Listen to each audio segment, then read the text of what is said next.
네, 오늘 말씀은 이렇게 새벽에 기도하러 나온 우리에게 참 위로가 되고 격려되는 말씀입니다. 성령이 우리의 기도를 돕는다고 하시는데 어떻게 도우시는지 크게 두 가지 말씀을 하고 있습니다. 첫째 26절인데요. 우리 26절 같이 읽습니다. 이와 같이 성령도 우리의 연약함을 도우시나니 우리는 마땅히 기도할 바를 알지 못하나 성령이 말할 수 없는 탄식으로 우리를 위하여 친히 간구하시느니라. 아멘. 네, 여기 말씀에 처음에 보니까 우리의 연약함을 도우신다 그랬습니다. 연약함. 8장 1절 2절에 보면 그리스도 예수 안에 있는 자에게는 정죄함이 없고 생명의 성령의 법이 존재한다 그랬습니다. 그리스도 예수 안에 있는 자는 정죄함이 없고 생명의 성령의 법이 있는 사람입니다. 그러나 이것은 완벽한 사람을 말하지는 않습니다. 예수 안에 있어도 내면에 갈등이 있고 어려움도 있습니다. 오늘 26절은 특별히 예수 안에 있는 사람도 연약함이 있다라고 말합니다. 이 연약함을 헬라어로 아스데네이나라고 그러는데요. 이 원어의 뜻은 힘이 없고 무기력한 상태를 말합니다. 완전히 무기력증에 빠져서 축 처진 상태, 번아웃 상태, 탈진한 상태를 말합니다. 우리는 연약하다 하면 일반적으로 가냘프고 호리호리하고 내가 좀 돌봐줘야 될 그런 의미를 떠올리는데 그런 연약함이 아닙니다. 여기서 연약하다는 것은 완전히 탈진하고 축 처져 버리고 무기력증에 빠져 있는 환자 같은 모습입니다. 즉 이런 거죠. 오늘 로마서 8장인데요. 이 앞에 7장을 보면 사도 바울이 이런 고백을 합니다. 선을 행하기를 원하나 악을 행하고 있는 자신의 모습을 보면서 오호라 나는 곤고한 사람이로다 와 같은 절망과 무기력한 상태를 말합니다. 현실과 이상 사이에서 계속해서 갈등하고 싸우다가 이제는 더 이상 힘이 없어서 소망도 없어지고 완전히 포기해버린 그런 연약한 상태를 말하는 것입니다. 우리도 그럴 때가 있죠. 나는 정말 안 되는 인간이다. 내가 어떻게든 해보려 했는데 아예 안 되는 존재인가 보다. 이렇게 맨날 죄와 싸움에서 지고 쓰러지고 나약해져 있는데 그래서 영적으로 완전히 다운되어져 있는데 그런 상태를 말하고 있는 겁니다. 우리가 그리스도 예수 안에 있어도 이런 연약함 가운데 있을 수 있다는 겁니다. 그런데 이 연약함을 어떻게 한다고 합니까? 성령께서 도우신다 그럽니다. 성령도 우리의 연약함을 도우신다. 여기서 돕다라는 원어는 여기서 원어의 의미는 이건 그냥 옆에서 잠깐 돕는다 이런 의미가 아니고 무조건적으로 헌신한다라는 원어의 의미가 있습니다. 그 앞의 말과 연결해서 생각해 보면 우리의 연약함을 도우신다. 이 말은 우리가 무기력증에 빠져서 축 처져서 아무것도 못하고 있는 그 사람을 성령께서 헌신적으로 업어서 간다라는 겁니다. 헌신적으로 업고 간다. 성령께서 우리를 그렇게 도우신다는 겁니다. 성령의 아주 놀라운 사역이죠. 그런 다음 이 연약함을 바울은 다음에 이렇게 말씀합니다. 우리는 마땅히 기도할 바를 알지 못하나. 우리가 이럴 때가 있죠. 기도할 바를 알지 못하나 내가 이 세상과의 갈등에서 죄와의 싸움에서 계속 지기 때문에 기도도 안 나올 때가 있습니다. 정말 면목이 없어서 주님 앞에 나오지도 못하고 기도도 못하겠다. 기도도 못할 정도로 영적으로 완전히 탈진하고 다운되었을 때 그 연약함, 기도할 바를 알지 못한다. 내가 기도도 못할 그때에 성령이 어떻게 도우시는가? 우리 26절 후반부에 보니까 성령이 말할 수 없는 탄식으로 우리를 위하여 친히 간구하신다. 성령이 우리를 대신해서 기도해 주신다라고 말씀합니다. 우리 속에 계신 성령이 나의 기도를 도우신다. 대신해서 기도하고 계신다라는 겁니다. 나는 직접적으로 느끼지 못할 수 있어도 내가 기도할 때 바로 내 안에 성령께서 친히 간구하고 계신다. 이것이 바로 성령이 내 안에 거하시는 사람의 특권인 겁니다. 나는 연약해져서 이 갈등 가운데서 말할 수 없는 탄식으로 하나님 앞에 기도도 못하고 번아웃돼서 쓰러져 있는데 성령께서 바로 그 탄식으로 친히 기도하고 계신다라는 겁니다. 하나님께서 우리를 의롭다 하시고 구원해 주셨습니다. 우리가 그걸 압니다. 믿습니다. 나는 구원받은 존재이다. 그런데 내 원은 그렇게 구원받은 존재로서, 구원받은 자녀로서 사는 것인데 행실이 안 따라져서 갈등합니다. 그 갈등 가운데서 완전히 포기해버린 상태, 나는 안 되는가 보다, 그렇게 포기하고 있는데 성령은 나를 포기하지 않고 계속해서 내 안에서 나를 위해 기도하고 계신다, 간구하고 계신다라는 겁니다. 성령이 나를 위해서 기도하고 간구하고 계신다. 내 안에 성령이 계시는 것을 믿는 사람은 다 이런 경험이 있을 겁니다. 사실 그런데 이런 경험을 느끼기 어려울 때도 있습니다. 왜냐하면 기도하지 못할 정도로 완전히 다운되어 버려 있으면 그 영적인 예민함이 사라져 있어서 성령이 나를 위해 기도하시고 간구하신다라는 사실조차 모를 때가 있습니다. 잘 느끼지 못할 때가 있어요. 그런데 오늘 이 말씀이 직접적으로 말씀하고 있습니다. 성령이 말할 수 없는 탄식으로 우리를 위하여 친히 간구하시느니라.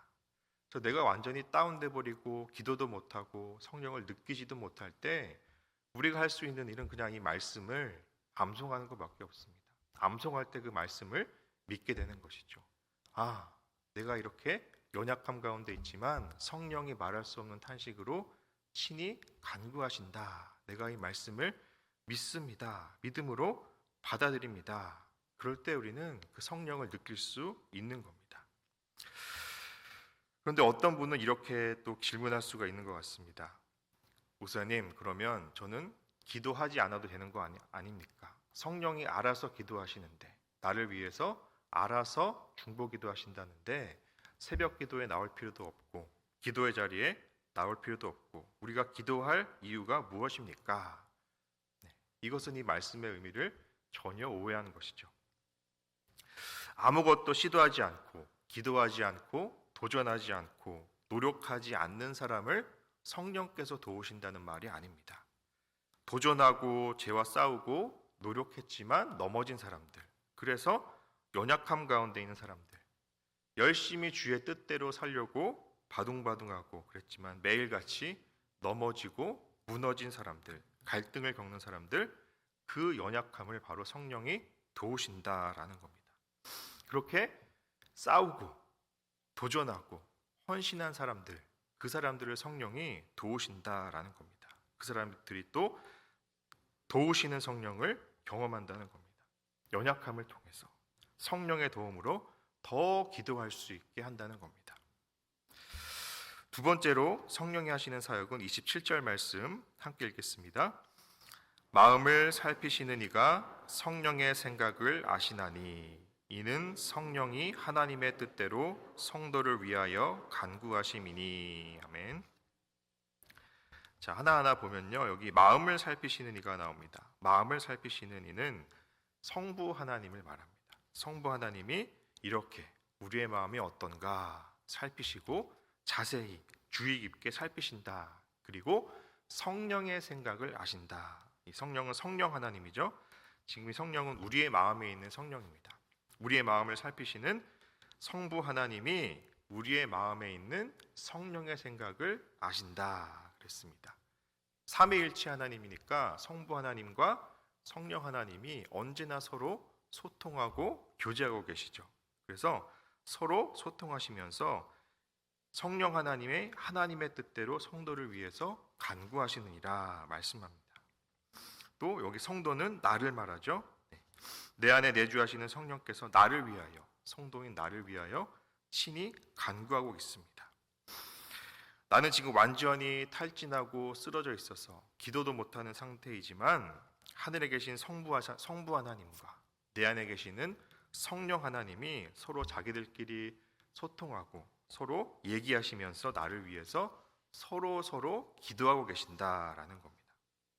우리가 이걸 생각하고 믿을 때 정말 하나님이 나를 정말 사랑하시는구나, 예수님의 말씀이 거짓이 아니라는 것을 깨닫습니다.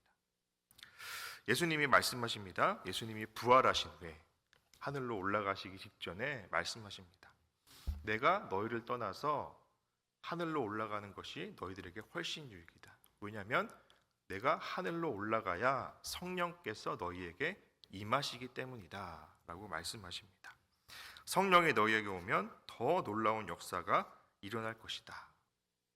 예수님이 정말 승천하시고 성령이 임하시고 교회가 탄생하고 우리가 지금 이 자리에 이렇게 기도의 자리에 또 복음장로교회 교인으로 또 한 몸으로서 있는 겁니다. 그러면서 계속해서 성부 하나님은 성령 하나님과 또 성자 예수님과 계속해서 서로 소통하시고 기도하시면서 나를 일으켜 세워주신다는 겁니다.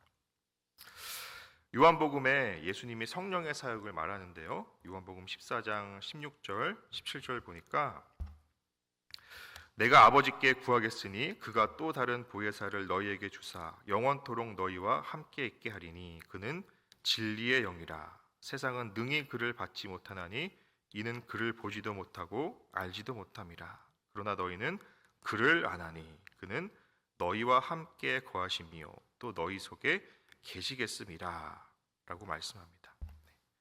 성령이 바로 너희와 함께 거하시며 너희 속에 계시겠음이라 하나님이 이렇게 약속의 말씀으로 우리들에게 확증하고 있습니다.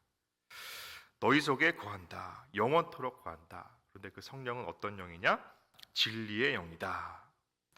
또 뒤에 26절 보니까요. 요한복음 14장 26절에 보혜사 곧 아버지께서 내 이름으로 보내실 성령 그가 너희에게 모든 것을 가르치고 내가 너희에게 말한 모든 것을 생각나게 하리라 라고 말씀합니다. 이렇게 성령의 사역은 우리 안에서 가르치고 생각나게 하신다라는 겁니다. 이것이 바로 성령이 하시는 일입니다. 성령이 우리 속에 임하면 생각도 나게 한다라는 겁니다. 여기서 생각난다는 말이 참 중요한데요. 우리가 기도할 때 내가 전혀 생각지도 않았던 그런 기도가 나올 때가 있습니다.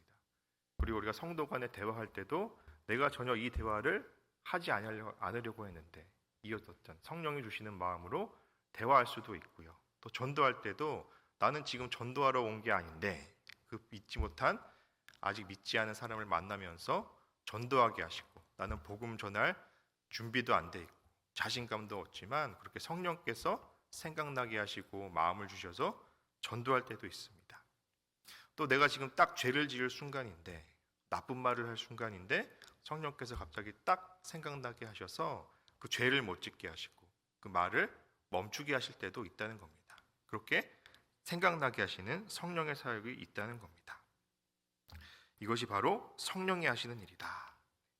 내가 IQ가 갑자기 좋아져서 똑똑해져서 생각난 것이 아니라 성령께서 생각나게 하신다. 진리의 영신 성령께서 내 안에 내주하시는 성령께서 깨닫게 하시고 가르치고 생각나게 하신다라는 겁니다. 말씀을 맺겠습니다. 오늘 본문에서 성령은 우리를 두 가지 방법으로 도와십니다. 첫째는 우리의 연약함을 도우십니다. 우리는 예수 안에 있는 사람이죠. 그러나 예수 안에 있어도 연약함이 있습니다. 완벽한 사람이 아닙니다. 선을 행하길 원하나 악을 행하는 그 연약함. 그래서 절망하고 무기력에 빠진 상태. 기도도 나오지 않은 그런 연약함을 성령이 도우십니다. 무기력증에 빠져서 축 처진 사람을 하나님 성령께서 업고 가시는 그런 도우심을 말하는 겁니다. 면목이 없어서 기도도 못하고 그렇게 완전히 다운되었을 때 성령이 바로 말할 수 없는 탄식으로 우리를 위해서 친히 간구하고 계신다는 겁니다. 이 말씀을 믿음으로 우리의 기도를 도우시는 성령을 의지하고 신뢰하십시오. 그리고 죄와 싸우고 도전한 자만이 경험할 수 있는 바로 우리의 연약함을 도우시는 성령님이십니다. 둘째로 그 성령이 내 안에 거하시며 우리의 마음을 살피시고 가르치고 생각나게 하십니다. 이 성령의 도움을 받으며 이 새벽에 기도하며 성령의 은혜를 받으며 함께 기도하며 나아가는 저와 여러분 되기 바랍니다.